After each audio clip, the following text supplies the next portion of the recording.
रहा था एसटी आज उसको आके बोल दिया, न्यू बोले भाई लड़के को पढ़ाई करा देंगे अच्छी और इसको न्यू कर देंगे, ये कर देंगे, अब इसको गिरफ्तार कर लो। बोले आवाज जिम्मेवारी मारी नहीं, एएसपी था और एसडीएम था, जिम्मेवारी नहीं तो लेने के है भाई। तेरा मतलब क्या है, का जो जिम्मेवार आदमी वो आओ। और देखो ये बात है इबल शांतिपूर्ण, शांति तो बात चल रही है। एक छोटा कुतरी आड़ का है जो नहीं बड़े बड़े कुत्ते आके लागले हैं, तो मामला खून का है, उनको नहीं बैठे धरना भाई ना कि मैं मांग कर रहा, मैं हमारी मांग सिर्फ यह है अकबैती न्याय मिलना चाहिए, ठीक बात यह है, और मौजा मिलना चाहिए। इसको पढ़ाई को उस स्कूल में करा दे, हम आप करा देंगे, इसको मौजा दो। इसके माँ बाप से बूढ़े, जो यू लड़का मर गया कोई काम करने जो के नहीं है, और परिवार इवनू कहते हैं भाई भाइयों का तो काम है पूरा 4000 कुड़ी का, भाई कोई किसी का नहीं होगा, ये खुद होगा तो कि में बनेगा और दूसरा कोई किसी का तो नहीं है। इस करके इसका पूरा ध्यान करें और ध्यान से प्रशासन इसकी जिम्मेवारी ले, वरना हम फैसला लेके तो उल्टा नहीं हटेंगे। कह लगे प्रशासन आ रहा है लाइन पे, एक दो बार कह दिया था लाइन रोकेंगे, और रोकेंगे जो प्रशासन की छुट्टी है, लाइन रोक के दिखावांगे, मर्जी है उसकी। और लिया यो कितनी है, पाकिस्तान से बुला लियो मिलिट्री, हम उल्टे को नहीं हटा। अच्छा जी, लगातार किसान हो या फिर दूसरी खापे हो लगातार इस प्रदर्शन में जुड़ रहे हैं इस मुहिम में, तो ऐसे में क्या कुछ कहना है? जी तो ये बड़े दुख की बात है, प्रशासन ने 4 दिन पहले ही कार्रवाई करनी चाहिए थी और इस मामले को निपटाना चाहिए था। सुरेश की जान बच सकती थी यदि प्रशासन चाहता है, लेकिन कल से भी अभी तक प्रशासन ने जिस तरह की तैयारी से बात करनी चाहिए और जिस तरह लोगों को आश्वस्त करना चाहिए उस तरह बात नहीं हो रही। उसके 2 बूढ़े माँ बाप भी हैं, उसका एक 7 साल का बच्चा भी है और पीछे और कोई नहीं है उनको संभालने वाला, तो उस पे भी। और दूसरा ये है कि नैतिकता के तौर पे खाप के सब लोगों का अलग अलग तपों से, अलग अलग खापों से भी लोग आए हैं, किसान संगठनों के लोग भी आए हैं, और हमारे साथियों ने जिसे ऐलान किया है कमेटी ने 3 बजे तक का समय दिया गया है प्रशासन को, और 3 बजे तक प्रशासन नहीं आता तो फिर ये फैसला करेंगे बैठ के, और जो भी फैसला करेंगे किसान संगठन उसमें बढ़ चढ़ के भाग लेंगे।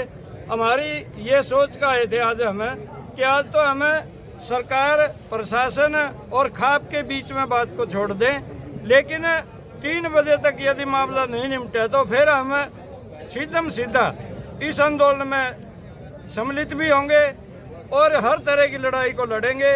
और कभी भी इसका ये स्वरूप बदला जा सकता है, ये जरूरी नहीं है कि हम इस चौक पे ही बैठेंगे।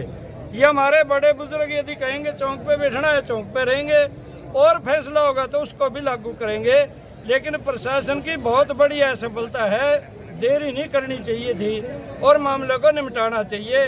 किसी के भी वरना आगे उनके बेटा, उनका भाई, किसी बच्चा का बाप, यहाँ जो डेड बॉडी पड़ी है उसको इंतजार नहीं करवाना चाहिए। प्रशासन अपनी कार्रवाइयाँ करे। 1:30 बजे तक हमने 1.5 घंटा का समय दिया है, 3 बजे तक प्रशासन कोई गतिविधि करता है, हमारे गांव के लोगों को, हमारी खाप के लोगों को संतुष्ट करता है तो ठीक है, अन्यथा उसके बाद किसान संगठन भी और सारी खापें मिलकर इस आंदोलन को तेज कराएंगे। ये वार्निंग देते हुए यहाँ हमारे सीआईडी के साथियों से भी हमने वार्निंग दी है और आपके चैनलों के माध्यम से भी हम कहते हैं कि प्रशासन को जाग जाना चाहिए। जागते हुए सोना सोने से भी खतरनाक होता है और प्रशासन यहाँ जागता हुआ सुत्या है, ये उचित नहीं है। उन्होंने एक्शन लेते हुए हमारी बात को सुनना चाहिए। मांग क्या है जी? मांग तो मुख्य आपने पता ही है कि भाई जिसका वरना के एक डेड बॉडी पड़ी है, वो सबसे पहले तो यही चाहते हैं कि ये समाधान हो, और इसका समाधान तब होगा जब उनके खिलाफ एक्शन हो जिन्होंने मरने के लिए मजबूर किया। कौन मरना चाहता है इस दुनिया में? एक इंसान भी मरना नहीं चाहता, लेकिन उसको मजबूर किया गया है, और जिन लोगों की वजह से वो मजबूर हुआ उन पर एक्शन होना चाहिए, उनकी गिरफ्तारी होनी चाहिए। प्रशासन ने आकर ये बताया देना चाहिए था कि हमने उन सब अपराधियों को पकड़ लिया, और धारा 302, 304, 307 वो सब की सब लगती हैं उन सब लोगों पे जिनकी वजह से हमारे साथी सुरेश ने अपनी जान गंवाई है। एक्शन होना चाहिए, उनकी गिरफ्तारी होनी चाहिए, सबसे पहली बात तो यह है। और फिर उस परिवार की देखरेख के लिए जो केवल सुरेश था करने वाला, बूढ़े माँ बाप की और अपने एक छोटे बच्चे के संभालने वाला, उनके भविष्य की गारंटी हमें सरकार किसी रूप में देगी, लोगों को संतुष्ट करेगी तो समाधान हो सकता है, अन्यथा कोई समाधान नहीं हो सकता। और फिर लोग किसी भी हद तक जाएंगे बाद में प्रशासन फिर भी बात करेगा। हमारे बड़े बुजुर्ग यही बार बार कहते हैं, कोई भी समस्या हो दुनिया की बातचीत से हल होती है। हम बातचीत के लिए तैयार हैं, कमेटी तैयार है। 3 बजे का टाइम दे दिया, 3 बजे भी नहीं आती तो कमेटी अगला फैसला सुनाएगी, हम उस पर फूल चढ़ाएंगे। प्रधान जी एक बात, FIR लॉन्च है लेकिन अभी तक गिरफ्तारी नहीं, बड़ा सवाल। ये कोई FIR नहीं है, ये FIR तो केवल नाम मात्र की है। इसमें ना 302 है, ना 304 है, ना 307 है। इससे काम चलने वाला नहीं है। धाराएं जिनकी मजबूरी, जो मजबूर किया गया हमारे साथी को टॉर्चर करके, वो धाराएं लगनी चाहिए, उनके तहत हो।